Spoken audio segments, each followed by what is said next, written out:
If you're going to build something, build it with intention. Say yes only to what you're willing to stand behind. Let your energy match your ambition, gently, honestly, consistently. If you're not ready to commit, that's okay. But don't pretend you are. Don't pile your hopes onto one fragile moment and then approach it halfway, wondering how it might feel. Pause, decide first, and when you're ready, step in fully. Follow things through.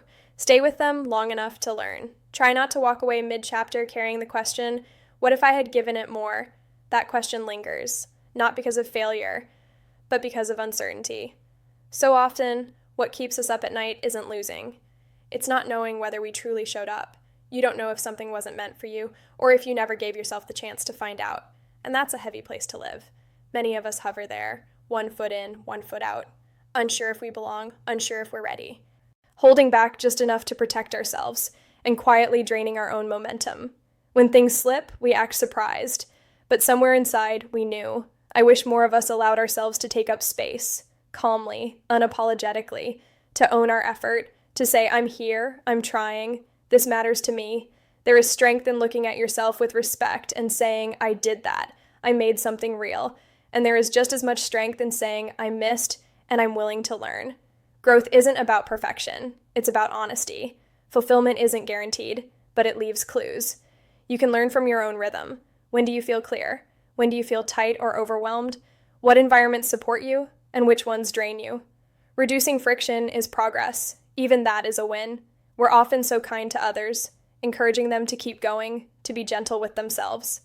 Then we turn that compassion off the moment it's our turn. I know that voice. The one that says, you messed this up. It can feel like a sentence. But ownership is not a punishment. It's agency. When you say, this was mine, you reclaim your power to change it. Release the guilt. Guilt keeps people stuck far longer than mistakes ever do. Turn the page. You're still allowed to write forward.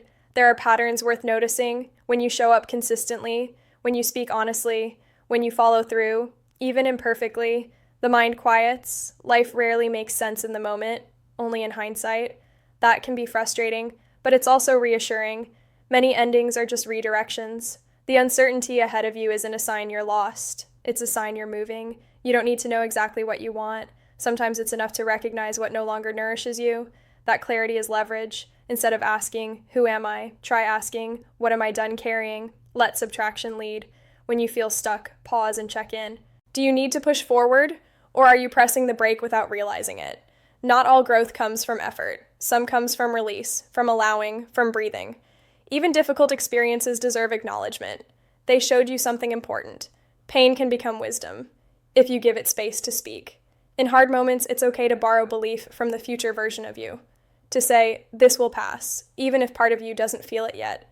And if this moment is all there is, that's okay too. Sometimes acceptance lightens the load enough to move again. You don't have to dramatize your struggle to honor it. You can feel deeply and still stay grounded. Reflection is powerful, especially when you ask not only what went wrong, but what went right. When things flow, pause, notice. That's not luck.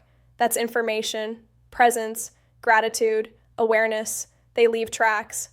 Over time, the need for applause fades. You stop chasing external proof and start valuing internal alignment. Being involved matters more than being impressive. We didn't come here just to manage what's safe. We came to explore. Yes, the risky path costs more, but it gives more back. Fear doesn't mean stop. Fear often means this matters. The confidence that stays isn't loud. It's earned. It comes from showing up again and again. Others may be ahead of you, have more resources, more certainty, but they don't have your values, your timing, your reasons. If you're doing something only because you can, pause. If you're doing it because something in you needs it, continue. That difference changes everything. We remember what we build with care. We remember what we earn. Those memories become grounding, not weight. If you're waiting for the perfect moment, consider this. Momentum comes from movement, not certainty. Start where you are. Choose a direction. Adjust as you go. Make it meaningful. Stay honest. Walk your own path. Choose goals that stretch you, not to prove something, but to meet yourself more fully. Fear can walk beside you. It doesn't have to steer. You're not behind. You're becoming. So gently, turn the page. Step out of the loop. This story is still unfolding. Understanding yourself is a lifelong process. Give yourself grace. Begin by releasing what drains you, what no longer fits, what asks you to be smaller. The rest will surface in time. Someone once asked me who I'm becoming. I thought of myself years ahead, steady, wiser, still curious. When asked if I'd arrived there yet, I smiled. Not yet. And that's okay. That version exists to keep me moving, not to be reached. So whatever keeps your heart open, your curiosity alive, your integrity intact, keep walking toward it. You're allowed to grow at your own pace, and you're doing better than you think.